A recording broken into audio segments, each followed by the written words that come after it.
Out here in the Wild West, a man's past rides with him. She said. I don't need saving, he replied. I came for love. She said she didn't need saving. And maybe she was right. She'd built her walls high, strong enough to keep out the hurt and the hope.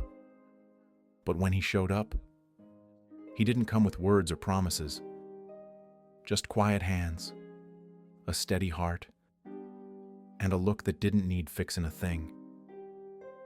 Didn't come to save you, he said. Came for love.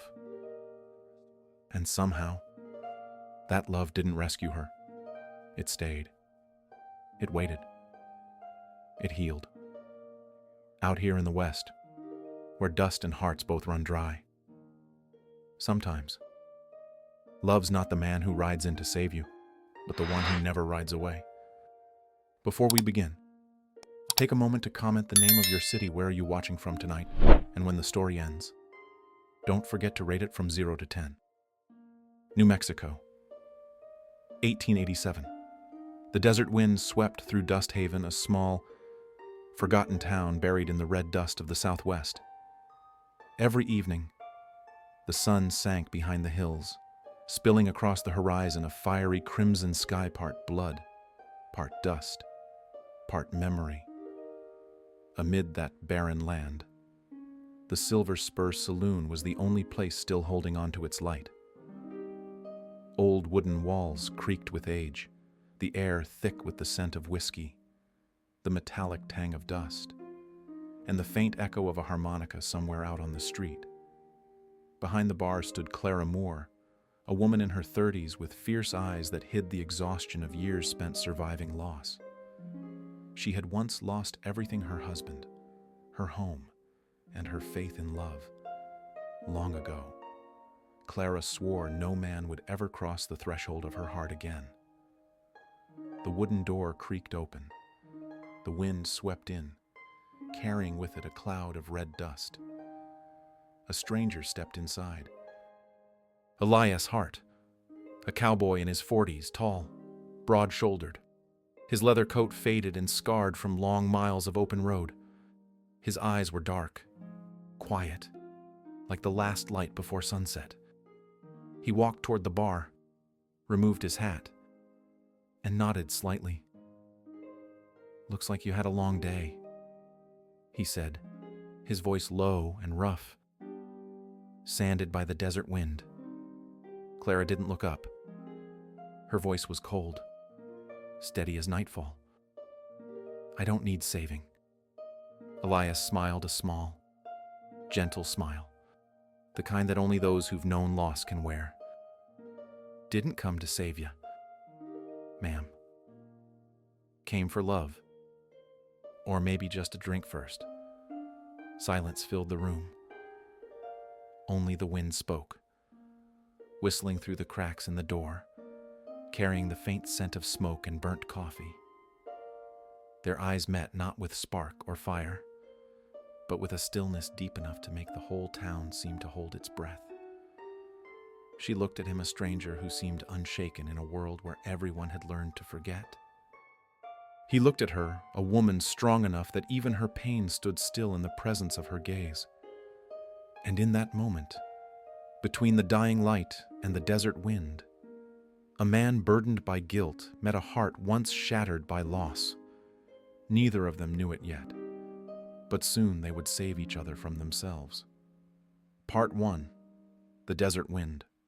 The next morning came quiet and pale. The western sky was still veiled in a thin haze of red dust, and the first light of dawn crept shyly over the distant ridges. The desert wind carried the smell of horsehide and the faint crowing of a rooster from a nearby ranch. Elias Hart had been up for hours. He tied his horse, rolled up his sleeves, and began mending the broken fence behind the Silver Spur. Each swing of the hammer landed firm and steady, the rhythm of a man more familiar with silence than with speech. Dust clung to his shoulders, sweat glimmered along his neck, and the morning air shimmered faintly in the heat, already rising. From the upstairs window, Clara Moore watched him. She didn't know why the stranger stayed, or why he worked as if this place were his own. He asked for no payment, said nothing, simply repaired what was broken, like someone who had run out of things to fix inside himself. She turned away, lit the stove, and poured coffee into the old black pot. The scent filled the air, warm and grounding. Then, without thinking, she poured a second cup. She walked to the front porch, set the steaming tin mug on the wooden step, and stepped back inside without a word. Elias looked up. He paused his work, his expression softening just slightly. He didn't say thank you, just gave a small, quiet nod, the kind that means more than words ever could. The desert wind passed between them, lifting a strand of her hair. She turned quickly, hiding the small, involuntary smile that rose to her lips. In that moment, kindness without words became the warmest thing in the cold morning. The sunlight caught in the dust around him, turning it gold, and in Clara's eyes for the first time in years a faint glimmer appeared. Fragile, fleeting, but real, a spark of trust. Dust Haven remained the same, dry, quiet, and forgotten, but in that small corner behind an old saloon, something began to move, softly, quietly, like the desert wind itself, unseen, yet undeniable. Part 2. The Quiet Man. Noon settled over Dust Haven like a heavy hand. The sun burned white, the air thick and still, so still that one could almost hear the dust drifting down onto the wooden roofs.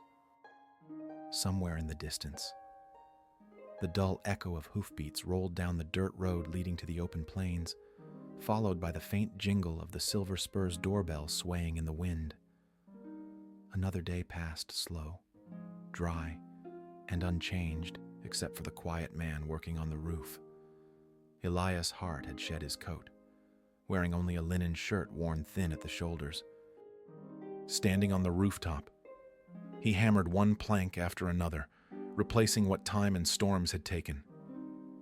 Sweat ran down his back, streaking the dust on his skin until it glimmered like bronze under the merciless sun. He worked with a patience rare in these lands, steady, silent, without complaint. Below, Clara Moore gathered her laundry from the line, stealing glances upward. Since the day he arrived, she had learned nothing about him. He never spoke of his past, never asked about hers. He simply worked mending the stable, fixing the hinges, clearing the cluttered storeroom. A stranger who'd wandered out of the desert, offering no promises, demanding nothing living, as if he owed something to the world and was quietly paying it back. She held a jug of water in her hand, hesitating for a moment before stepping out into the sun. The light caught her hair, turning it the color of honey. "Elias," she called, her voice as calm and guarded as ever. He shaded his eyes with one hand. "Ma'am, you thirsty?" she asked, trying to sound casual while avoiding his gaze. He nodded. She held the jug out. He jumped lightly down from the roof, the thud of his boots breaking the stillness. Taking the jug, he drank slowly, then set it down beside the step. No thank you, no words. She frowned, teasing just enough to hide her curiosity. "You don't talk much, do you?" A faint smile crossed his face, fleeting like a cloud across desert sand. Words don't build trust. Time does. The line hung between them, soft but solid. Their eyes met, not in tension, not in romance, but in a quiet recognition of two people who'd both learned to live alone. She wanted to reply, but instead she smiled small, almost imperceptible. even to herself. He turned back to his work. The sound of his hammer rose again, blending with the whispering wind, a slow, steady rhythm, like the heartbeat of Dusthaven itself. Clara sat down on the porch step, absently turning an empty glass in her hands, watching him work. She told herself he was just a tenant, a wanderer who'd leave soon enough. Yet as she watched him bend to straighten a nail with his bare hands, never once complaining, she felt something she hadn't felt in years: safety. She had met many kinds of men, smooth talkers, brutes, dreamers who promised and disappeared. But Elias was different. He said nothing, and somehow, she trusted him more because of it. A sudden gust swept across the yard, sending the drying sheets tumbling into the dirt. Elias dropped his hammer and stepped over quickly, helping her gather them. Their hands brushed warm, calloused, real. "I can manage," she murmured. "I know," he replied simply, tying the fabric back in place before returning to his work. She stood there, watching his back framed against the blinding light. Every movement of his carried steadiness, quiet and calm, like an old tree holding firm in a sandstorm. Something within her shifted, not love, not yet, but a strange and peaceful respect. That afternoon, the sky burned an unbroken blue, but to Clara, it no longer felt like fire. She went inside, poured another pot of coffee, and without knowing why, filled 2 cups instead of 1. She left one on the porch where he worked, then climbed the stairs, pretending not to care. Moments later, the hammering stopped. From the window, she saw him bend down, lift the cup, and take a slow sip. Then he set it back gently, as if afraid to break something precious. When he looked up, his eyes caught hers through the glass. He gave a small nod, quiet, grateful, wordless. She turned away, but a smile tugged at her lips, small, real, and utterly unguarded. That smile, fragile as a raindrop, fell into the desert of her heart that had been dry for far too long. By evening, long shadows stretched across the newly fixed boards. Elias packed his tools, swept the dust from the porch, and before heading inside, placed the empty cup neatly beside the water jug. No note, no words. Yet Clara understood that was his way of saying thank you. Night came. The desert wind rose again. Clara sat by the window, watching the lamplight flicker over the new roof. Somewhere in the distance, hooves echoed faintly. Maybe a traveler. Maybe just her imagination. She closed her eyes and wondered why the silence of one man could make her feel less alone. Maybe it was because his silence wasn't cold. It was peaceful. The kind she'd forgotten how to feel. Outside, the crescent moon hung low, washing the room in pale silver. Clara touched the rim of her cold coffee cup and whispered to herself, "You're right. Time does build trust, does build." The desert wind answered softly, carrying the scent of coffee, new wood, and the smallest of smiles blooming quietly in the heart of the desert. Part 3. Scars Beneath the Dust. That evening, the sky turned the color of burnt orange. The last light of day slid across the porch of the Silver Spur, catching the dust suspended in the air and turning it gold, a dreamlike haze settling over the small saloon. Clara Moore wiped down the counter while, outside, Elias Hart stood by the horse trough, shrugging off his leather coat to wash away the grit of a long day. The splash of cold water on sunburned skin mixed with the whisper of desert wind. As he bent forward, The damp linen of his shirt clung to his back, revealing a dark, jagged scar that ran across his shoulder, a wound carved deep, not by the present, but by the years he'd carried alone. Clara froze in the doorway. For a moment, the world went silent. The sounds of wind and creaking boards faded, leaving only the sight of him still, unguarded, and marked by a past that refused to heal. She stepped closer, slowly, unsure if it was curiosity or compassion that guided her. Her voice came out soft, almost a whisper. "Where'd you get that?" Elias looked up. The dying sunlight caught in his gray eyes. And for a few seconds, he said nothing. Then, in a voice roughened by memory, he replied, "A train robbery. Lost someone I loved. Just that. No details. No excuses." He turned away and poured another handful of water over his shoulder, letting it run down as if cold water could wash away ghosts. Clara stood still, her heart tightening. There was more in that quiet sentence than any story could tell: the sound of guilt, of nights spent alone with memory, of loss too heavy to name. Some men speak their pain, others carry it, etched into their silence. And Clara understood, in that moment, that every scar holds a restless soul, and only those who have lost something can truly recognize it in another. Elias pulled his shirt back on, cinched his belt, his movements slow, steady, unafraid to let her see the mark. As if he knew she wouldn't ask again, and she didn't.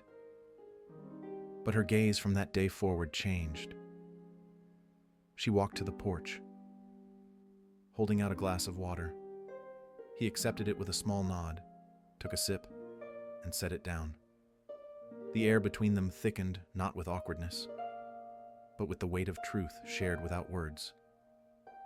She sat on the steps, watching the sun sink behind the hills. The wind carried grains of sand that tangled gently in her hair. A few feet away, Elias took a worn harmonica from his pouch and began to polish it. "You still keep that?" she asked. He nodded. She liked the sound.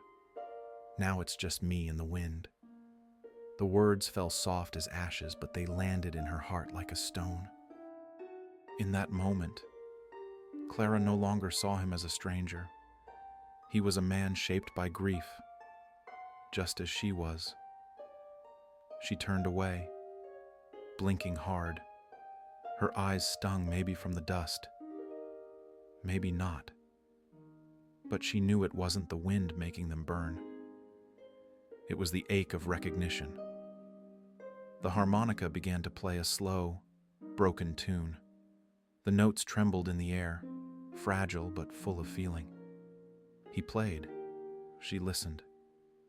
Neither spoke. Yet something invisible stretched between them, a thin, trembling thread, tying pain to pain, scar to scar. When the last note faded, the sun had gone completely. Only the memory of the melody remained, drifting into the night. Clara rose, meaning to head inside, but stopped at the doorway and said softly, "Thank you for being honest." Elias met her eyes and gave a quiet nod. There was no sadness there now, only relief, as if he'd finally set down a burden he'd carried across too many miles. She went inside, but peace didn't follow her. That scar lingered in her mind, the color of old sorrow, and somehow it mixed with the wounds she herself had buried. For the first time in years, someone else's pain made her heart tremble. Later that night, when the town had gone still, Clara sat by her window. The lantern light flickered, painting faint shadows across the room. She thought of Elias, of his silence, his scars, his way of never hiding the truth. A man like that. How could she not be moved? Her fingers brushed over her chest, feeling the quickened beat beneath. Outside, faintly, the harmonica began again, distant, lonely, and beautiful. Clara smiled through the ache and whispered into the quiet Elias' heart, "You might be the quietest man I've ever met, but your heart, it's the loudest thing I've ever heard." And in that Dust Haven night, the desert wind still carried sand and silence, but inside Clara Moore's heart, something long dead began to stir again, the gentle pulse of empathy. Part 4. The bandits' return nights in Dust Haven were usually as still as glass quiet, unmoving, almost sacred. But not tonight. The desert wind had shifted, carrying with it the smell of liquor, the sound of hoarse laughter, and the heavy footsteps of men who'd long forgotten what fear felt like. Inside the Silver Spur, Clara Moore was clearing the tables. The oil lamp flickered in the draft, its weak flame trembling against the shadows. The air still held the scent of burnt wood and stale tobacco. Outside, the moon hid behind thick clouds, and darkness settled over the town like a worn blanket. The door burst open with a violent crack. 3 men stumbled in, their breath sour with whiskey and sweat. Clara recognized them instantly, the same drunks who'd caused trouble weeks before. The biggest one, Red Mason, gold-toothed and glass-eyed, staggered toward her with a crooked grin. "Evenin', sweetheart," he slurred. "Heard you got yourself a new man round here." Clara's hand tightened around the glass she was holding. Her voice was sharp, cold as steel. "Leave. Red. I don't serve men who don't know when to stop." The 3 of them laughed, loud and mean. One knocked over a bottle. Whiskey spilled across the table, glinting in the lamplight like liquid fire. Another hurled a chair at the wall, shattering the mirror behind the bar. The crash rang through the saloon, a warning bell in the quiet town. Clara stepped back, one hand brushing the hidden revolver under the counter.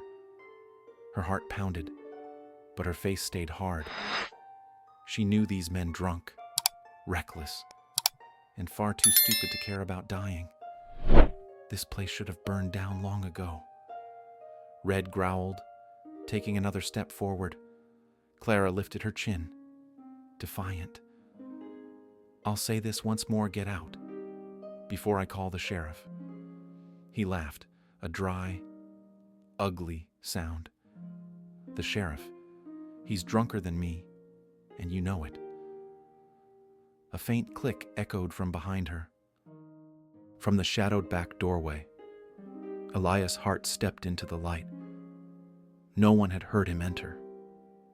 The lamp glow caught his weathered face, the dust on his coat, the stillness in his gray eyes cold and hard as frozen water. He didn't draw his gun. He didn't need to. He simply stood there, shoulders squared, voice low and rumbling like distant thunder. "You want to fight? Boys, you'll have to go through me." Silence fell. Even the wind seemed to stop breathing. The 3 men hesitated, their bleary eyes shifting from anger to unease. Red sneered. "Ain't your business, cowboy. Back off." Elias didn't move. I said, "Through me." The air grew thick, the kind of silence the West knows well. Right before a sandstorm breaks, one of the men, shaking and drunk, pulled his gun. "Think you're some kind of hero, huh?" Clara's voice cracked the stillness. "Elias, don't." Then, to the outlaws, her voice sharp with fury, "I told you to leave. I don't need anyone saving me." Elias didn't turn. His eyes stayed locked on the men, his voice steady and deep. "Ain't savin', ma'am. Just standin' where I should have stood before." A strange stillness, then the explosion of a gunshot. Everything happened too fast. Clara's breath caught as a bullet tore across Elias's shoulder, ripping through fabric, spilling blood. He didn't fall. He didn't even draw. He just winced, his gaze never leaving the shooter. Red froze, his courage breaking. Elias took a single step forward, slow, deliberate, the weight of his presence enough to make all three men stumble backward. "Get out," he said, voice low and solid as stone. "Before the wind remembers your names." The words sent a shiver through them. They bolted, crashing through the doors and disappearing into the rain-soaked dark. Hoofbeats faded down the road, swallowed by the storm. Inside, the saloon was left in silence except for the hiss of the oil lamp and the first drops of rain striking the tin roof.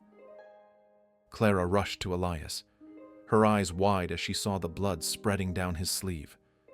"Sit down," she ordered, her voice trembling. He obeyed, lowering himself into a chair, breathing hard. Clara pressed a cloth against his wound, her hands shaking as red soaked through the fabric. "Are you insane?" she snapped, her voice breaking. "You could have been killed."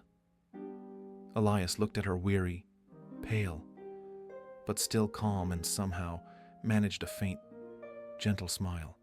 "I told you, I ain't savin'. Just couldn't stand seeing someone fight alone anymore." Her hands froze.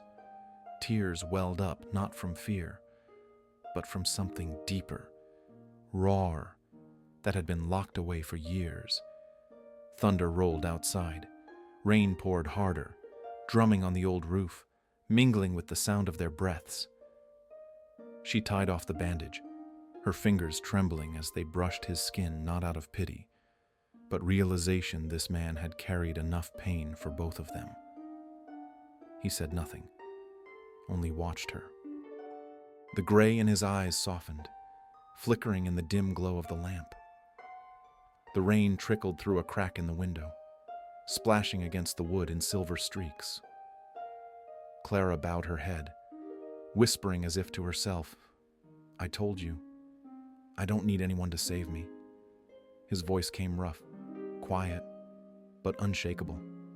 "Maybe not, Clara, but sometimes folks don't need saving. They just need someone to stand beside them." Outside, the rain grew heavier, washing the dust and fire from the forgotten town. She finished the bandage and looked up. Their eyes met, and in that faint light, the distance between them was gone. Clara's hand lifted, touching his cheek, soft as rain. He didn't flinch, only leaned slightly toward her touch. In that moment, the rain, the thunder, and the steady rhythm of two lonely hearts blended into one quiet song. Lightning flashed through the window, illuminating the two of them, a wounded man, a woman whose heart had just begun to break open again. And beneath that first storm of the season, the loneliness between them began to melt along with the blood, the dust, and the ghosts of everything they'd both survived. Part 5. Fire and Rain. The rain came down on Dusthaven as if the sky had been holding its breath for years. Sheets of water hammered against the tin roof, mixing with the lingering scent of smoke from the chaos that had just passed. Inside the silver spur, the last embers flickered weakly, casting an amber glow that danced on the falling rain. The air was thick with ash, with fear, and with something new that neither of them could name. Clara pulled Elias out onto the porch. The storm poured between them and the world like a silver curtain. His shirt clung to his skin, soaked and darkened by both rain and blood. She fetched a clean cloth, her hands trembling as she pressed it to his shoulder. Her fingers tried to stay steady, but they quivered each time they brushed against his skin, warm, solid, carrying the scent of dust and wind. "Hold still," she murmured, voice tight. "I need to see how deep it is." Elias only nodded, his gaze fixed on her face. The lamplight caught the raindrops on her lashes, turning her into something soft. Fragile, a woman she hadn't allowed herself to be in years. Clara folded the cloth, pressing harder. The blood seeped through, staining her fingertips crimson. A drop of rain or of tears fell onto his shoulder, merging with the wound. Elias reached up, his touch feather-light against her hand. "Don't cry." "Clara," he said, voice low, gravelly, as if it rose from the very bottom of his chest. "I ain't dying. Just remembering what it feels like to be alive." She looked up at him. In those gray eyes, she saw no fear, no anger, only peace. The calm of a man who had met death before and chosen to keep walking. "You're insane," she whispered, her voice shaking. "If I hadn't, you could have..." He cut her off with a faint, tired smile. "Maybe. But sometimes, living without standing for what you believe in is worse than dying." The rain beat harder, drumming against the roof. And in that rhythm, Clara realized something he hadn't come to save her. He'd come to stand beside her because somehow, he already knew she didn't need a savior. She needed someone who believed she was worth standing for. She began to cry, not out of fear, but because what he'd done was too real, too rare. All her life, she'd known only two kinds of men: those who promised and left, and those who took what they wanted. But Elias' heart was neither. He stayed, bleeding, silent. Stubborn, he stayed. "You don't know what you're doing," she whispered through her tears. "Maybe I do," he answered softly. "Just doing what feels right. Clara." Lightning split the sky, lighting their faces in silver white. The rain grew heavier, pounding like drums against the porch roof. They sat close, their breaths mingling. The cold pushed away by the warmth rising quietly between them. Clara looked into his eyes that had seen too much loss, too much guilt, and for the first time, she saw herself reflected there, not broken, just human.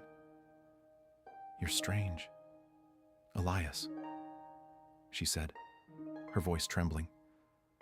"I've never met anyone who makes me believe again." He didn't reply right away. Instead, he leaned forward, resting his forehead gently against hers. "Believin'," he murmured against the sound of thunder, "is the first step to love. Clara, the rest, we learn along the way." She closed her eyes. Rain ran from his hair down her cheek, cold, yet somehow warm. In that moment, everything else, the noise, the fear, the town disappeared. There was only the storm, and two souls learning how to breathe together. The thunder rolled like a heartbeat. Clara said nothing more. She just leaned her head against his shoulder, her hand still pressed against the wound. Elias wrapped his arm around her, his rough palm moving slowly along her back, steady and tender. Outside, the rain washed everything away: the dirt, the blood, the walls they'd built inside themselves. Clara whispered, her voice barely more than a breath, "Thank you for staying." Elias smiled faintly, saying nothing. His gaze drifted through the rain toward the hazy outline of the town. The desert wind still blew, now carrying the scent of wet earth and cooling ashes. Two hearts once locked, once weary, beat in quiet harmony, not because they needed each other to survive, but because together they finally remembered what it meant to live. And beneath that rain, where old fire faded into smoke, something new began to bloom, soft, fragile, and real, the beginning of a love that heals. Part 6. Morning after dawn came slowly to Dusthaven. After the long night of rain, the earth still glistened, damp and shimmering with faint pink light. Wisps of mist rose from the puddles, carrying the scent of wet wood, scorched ash, and coffee, the smell of life cautiously returning to a place that had almost forgotten it. Inside the silver spur, sunlight filtered through fogged windows, catching the drifting dust in golden streaks. The saloon was in ruins from the night before, broken chairs, cracked bottles, the smell of gunpowder still lingering but in one small corner by the stove. The soft hiss of boiling water whispered a promise of calm. Clara Moore stood by the counter, hair still damp, a worn wool shawl draped over her shoulders. She poured coffee into 2 dented tin mugs. The aroma filled the air, rich, bitter, warm like the pulse of a world that had just begun to breathe again. On the porch, Elias Hart sat in a wooden chair, his left shoulder wrapped in white cloth. The morning light touched his weathered face, tracing lines carved by wind and time. He was sharpening his small knife. Movements slow and deliberate, the rhythm of a man at peace with silence. Clara stepped outside, setting a mug in front of him. Elias looked up, the gray in his eyes softening with a hint of a smile. He lifted the cup, took a breath of the steam, and said with that rough-edged voice of his, "You make the strongest coffee in the territory."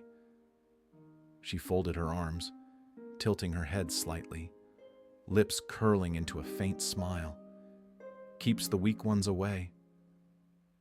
They both laughed quiet, real, the kind of laughter that feels strange at first, like something too pure for the place it's in.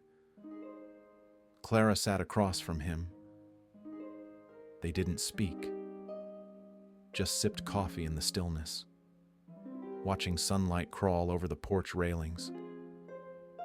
No shouting, no gunfire, only the gentle rustle of wind and the smell of new grass rising from the soaked earth. "It feels strange," she said softly, eyes distant. "This town. I've never heard it this quiet before." Elias smiled, voice low and steady. "Maybe the sky's given us a fresh start." She nodded, tracing the rim of her cup with a finger. The light played across her hand, delicate, trembling as if her thoughts were somewhere far away. Elias noticed but said nothing. He understood that some truths lose their meaning when spoken aloud. After a long pause, Clara finally said, her voice almost a whisper, "About last night. Thank you." Elias shook his head. "Nothing to thank me for." "There is," she said, her tone soft but sure. "You stayed. No one's ever done that before." Elias looked at her, something warm flickering behind his quiet eyes. He opened his mouth to speak, then stopped. Instead, he set his cup down and reached out a hand, rough and calloused, streaked with dried mud and scars. Clara hesitated for only a heartbeat before placing her hand in his. For that moment, everything stopped. The sound of wind, the last raindrops on the roof, even their own breathing seemed to slow. His hand was warm, steady, hers, small and trembling, but sure.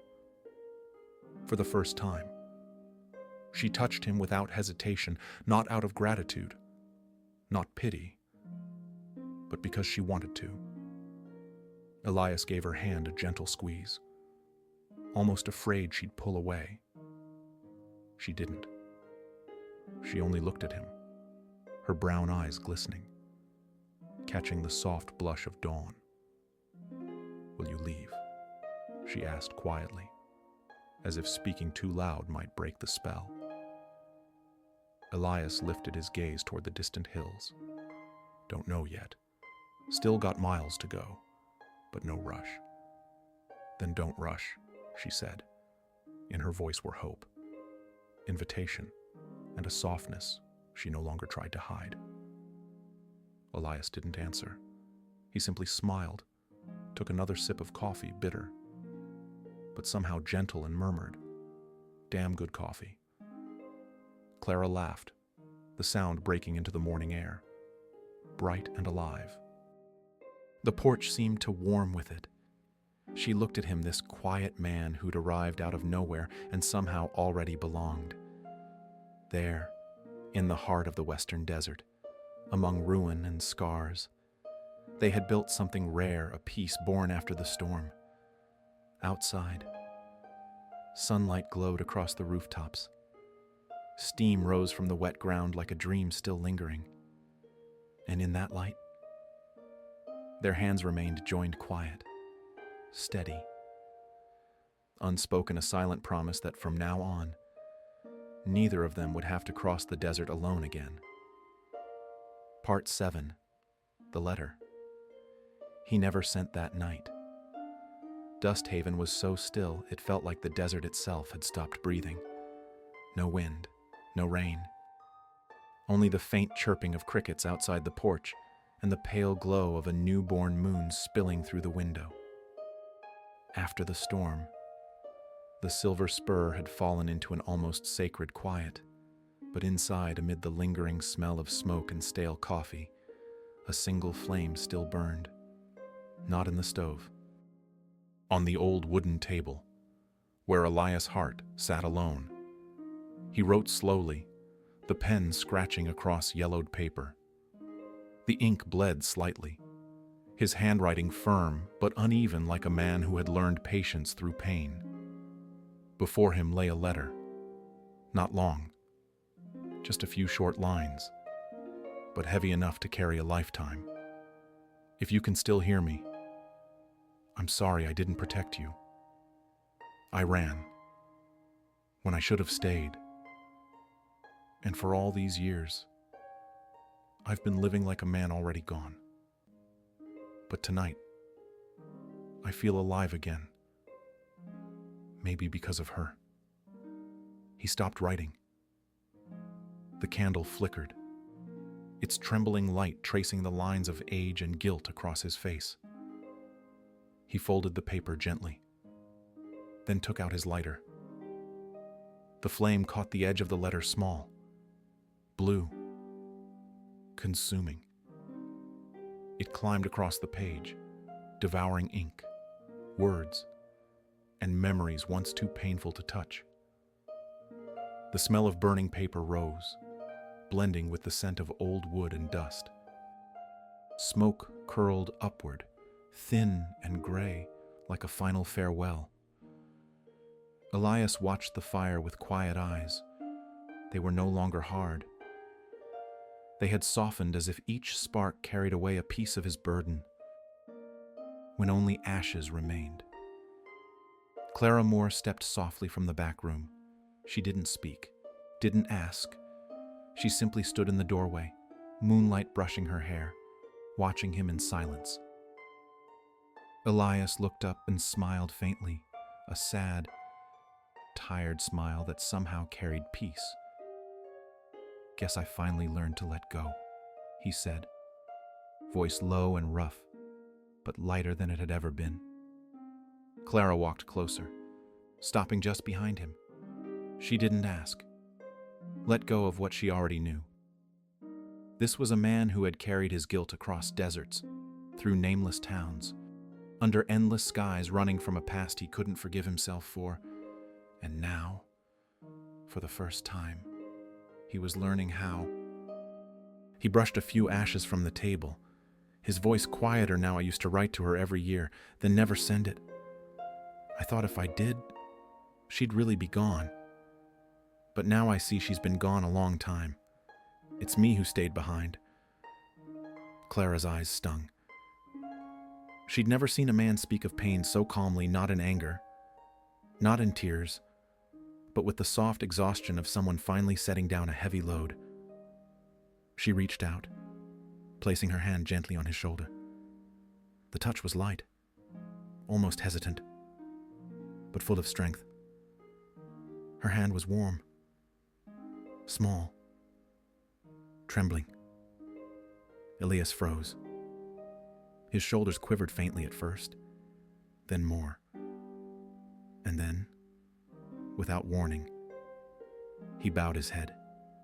Tears fell, darkening the ashes. The man who never broke, who spoke little and carried much, finally cried.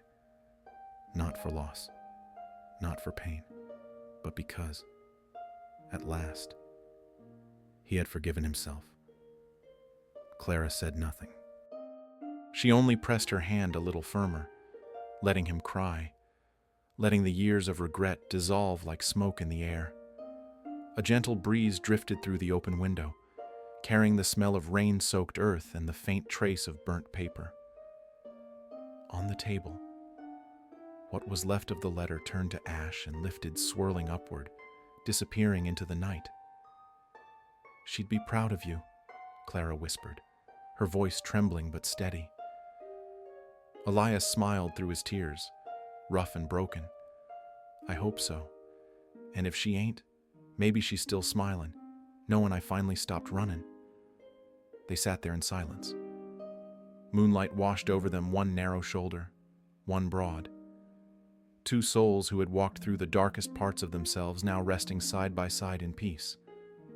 And in that stillness, something sacred settled between them. A man once haunted by his past had learned to face it. A woman once closed off from the world had learned to reach out. The night in Dust Haven wasn't cold anymore.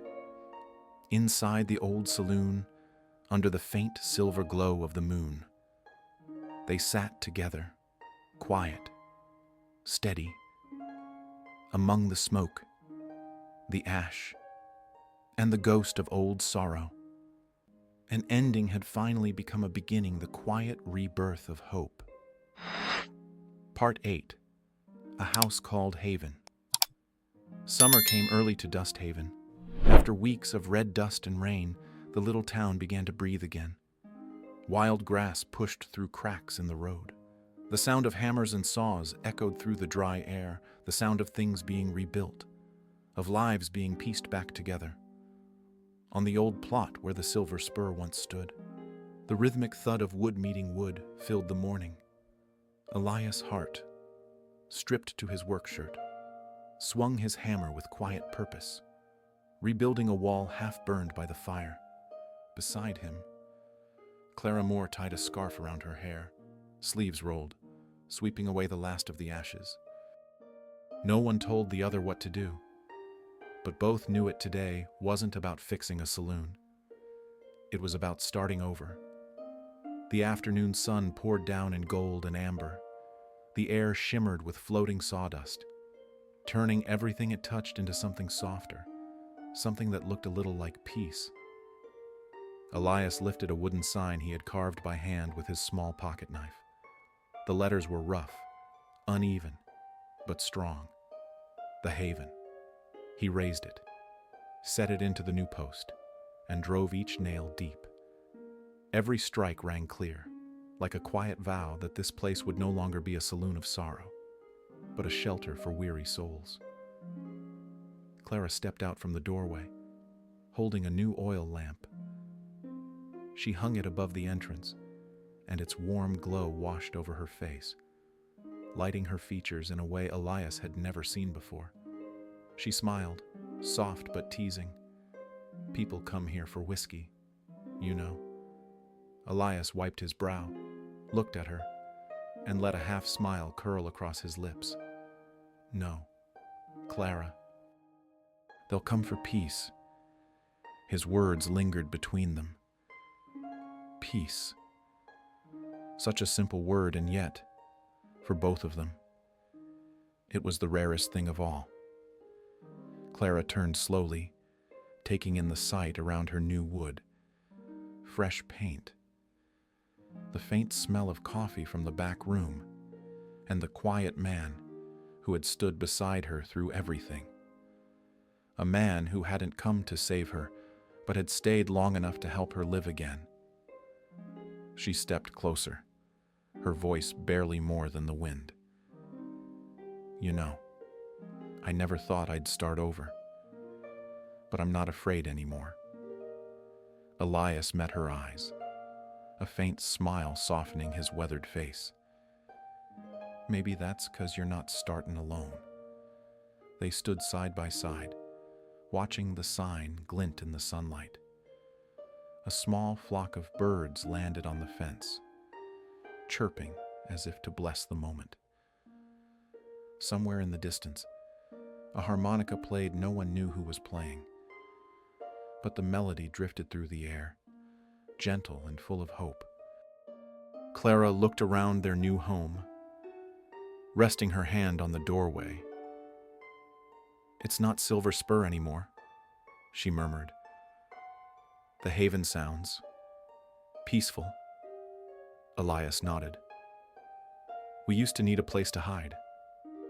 Now, maybe it's time we build one for others to be found.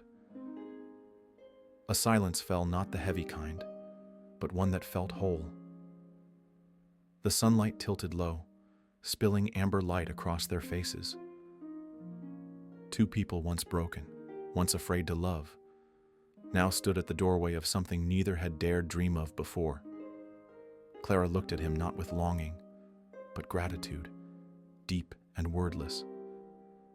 Elias looked back, and in her eyes, he saw fire, strength, and the reason he no longer feared living.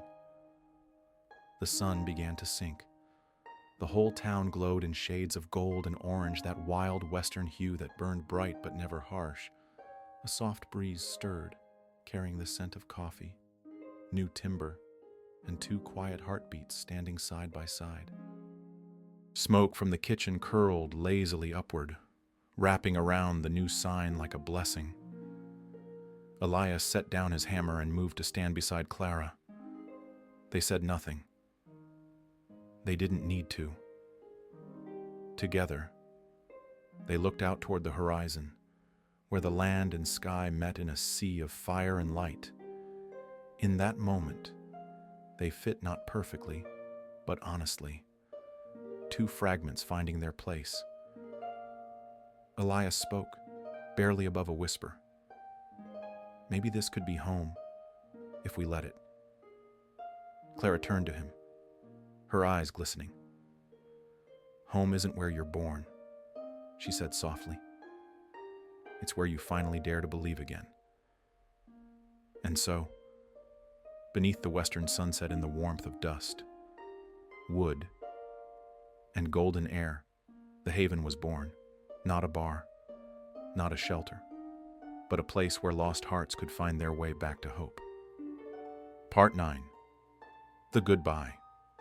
He didn't say morning settled quietly over Dusthaven. After the night's rain, the sky was a flawless pane of glass, pale blue and endless. The air carried the scent of wet earth, coffee, and horsehide. Sunlight streamed through the porch beams of the haven, glinting off the reins of a dark bay horse, the one Elias Hart was saddling for the road. He worked slowly, methodically, every strap pulled, every knot tightened, as if keeping his hands busy might quiet the ache sitting in his chest. On the steps behind him sat his worn leather hat and a small bag packed neat. He looked around once more at the saloon reborn from ashes, the glow of new lamps, the faint hum of life returning. For a moment, he almost believed he belonged here. The horse snorted, warm breath clouding in the cool air. Elias patted its neck, eyes heavy, not with sadness exactly, but with the weight of a man who'd spent too many years leaving. Sometimes staying felt harder than going. From the doorway, Clara Moore appeared. She didn't speak at first. Her brown hair was loosely tied, eyes red whether from lack of sleep or something else. Even she wasn't sure. The morning light framed her face in a soft, almost fragile glow. After a pause, she asked quietly, "You're really leaving?" Elias turned to meet her gaze, a tired smile pulling at the corner of his mouth. "Yeah. This place stands on its own now. I don't reckon there's a reason for me to stay." The words were simple, too simple, but to Clara, they sounded like a door closing. She looked around at the things they'd built together, the sign he carved, the lamp she hung, the walls they mended. All of it looked back at her in silence, as if asking, "Why won't you stop him?" Her voice trembled slightly as she said, "You said you came for love." Elias froze mid-motion, his hands stilled on the reins. For a long moment, he didn't answer. Then quietly, "Maybe I did. But not all kinds of love are meant to stay. Clara." She took a step closer, her voice cracking. "You came for love. Remember, don't leave before you find it." The words hung between them, fragile and desperate. The wind picked up, brushing dust across the porch. Elias looked at her, and in his eyes, there was conflict, and a kind of tenderness that words could never hold. He set his hat on, walked toward her until only a breath separated them. Tilting his head slightly, he touched the brim and murmured, "Darlin', maybe I already did." The sentence fell softly, but it struck her heart like thunder in a clear sky. Clara didn't smile. She didn't cry. She just stood there, because she knew sometimes the simplest words were the truest confessions. Elias turned away, taking slow steps toward his horse. Each footfall felt heavier, the quiet around them thicker. The wind stilled. The birds hushed. Only their breathing remained. Steady, but sharp, as if the world itself was holding its breath. When he placed his foot on the stirrup, her voice broke through the silence. "Elias." He stopped. She walked toward him slow, steady, and reached out her hand. When her fingers found his, it wasn't dramatic. It wasn't a plea. It was something smaller, purer, a touch that said everything words couldn't. The world went still. The sunlight slanted across her hair, brushed his face. His hand tightened around hers, thumb tracing gently over her skin a single, wordless promise. "Don't go, Elias," she whispered, voice trembling. "Not because I need you, but because I don't want to watch you disappear like everyone else." He looked at her, calm and deep as a still river. "You don't need me, Clara," he said softly. "But maybe I need you. And that's what scares me." Her lips quivered. Tears slipped free, but she didn't pull her hand away. Elias looked down, fingers closing tighter around hers. A drop of rain, the last of the night before, fell from the eaves, landing cold on their joined hands. "I used to think love made a man weak," he said, voice low, almost carried off by the wind. "But now, I feel stronger. Just 'cause you're here," Clara cried, then not with sobs, but in quiet, trembling silence. Elias reached up with his free hand, wiping her tears with his thumb. "Don't cry," he murmured. I'm not going far. Promise. He smiled faintly. Promise. A man who's lost everything ain't fool enough to walk away from the one thing that makes him stay. They stood there a long time, hands clasped, silence wrapping around them like sunlight. When the day grew brighter, Elias finally loosened his hold, though his eyes never left hers. You make me feel like I still got something good left in me, Clara, he whispered. And maybe that's the love I've been looking for. Clara smiled through her tears. Then stay. Stay. So you don't forget what that feels like. Elias nodded slowly, removing his hat and bowing his head. No promises, no declarations, just a look, honest, steady, full of everything he didn't say. The sun climbed higher. The wooden sign of the haven gleamed, reflecting the light over the porch where they stood a cowboy who'd once lost himself, and a woman who dared to believe again. Elias let go of her hand, then took it again, as if afraid it might vanish. Clara laughed softly. You can stay, Elias' heart. Here, where every heart gets a second chance, he smiled, warm and sure. Then I guess Dusthaven just became home. The wind stirred, brushing against the wooden sign, making it creak gently like a whisper of welcome. And there, beneath the morning sun of the western sky, they stood two souls once broken, now whole in each other's quiet company.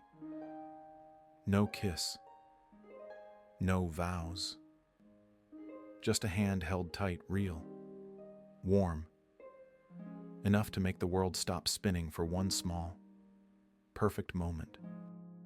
Because sometimes, the greatest kind of love isn't found in promises, it's in the choice to stay.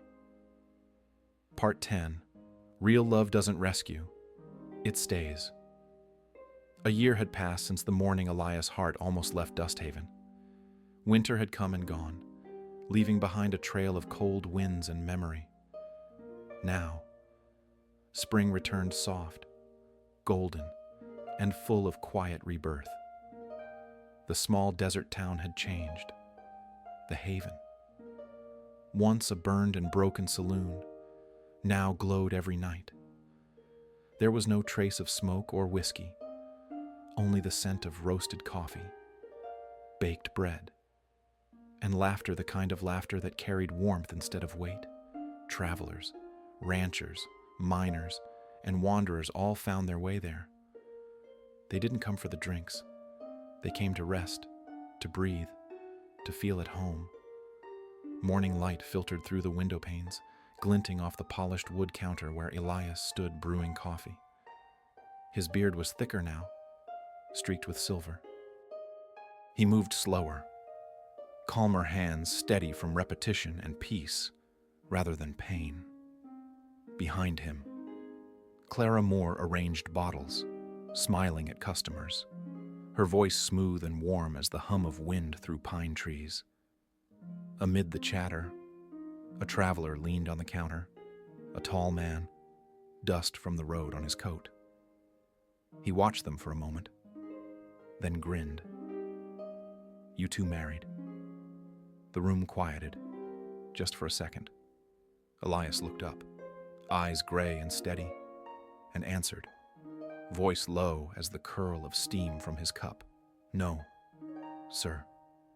We just stayed. Laughter rippled through the room. The conversation moved on, but Clara had gone still. She turned toward him, her gaze soft, searching. She stepped closer, resting her hand gently on his shoulder. Just stayed, she murmured. Elias smiled, the kind that said everything without words.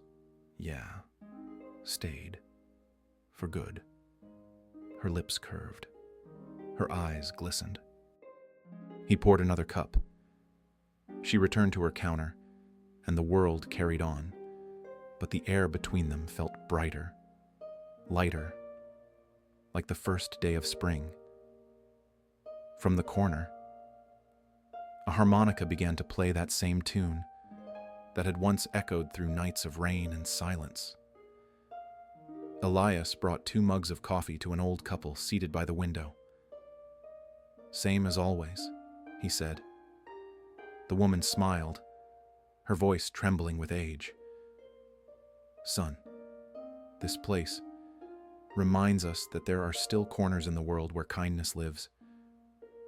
Elias nodded, smiling quietly. He didn't need to say anything. Outside, the wind rustled the wooden sign above the door, the haven making it sway gently like it was alive. Beneath the name, new words were carved into the grain, his handwriting. Rough but sincere. Real love doesn't rescue. It stays.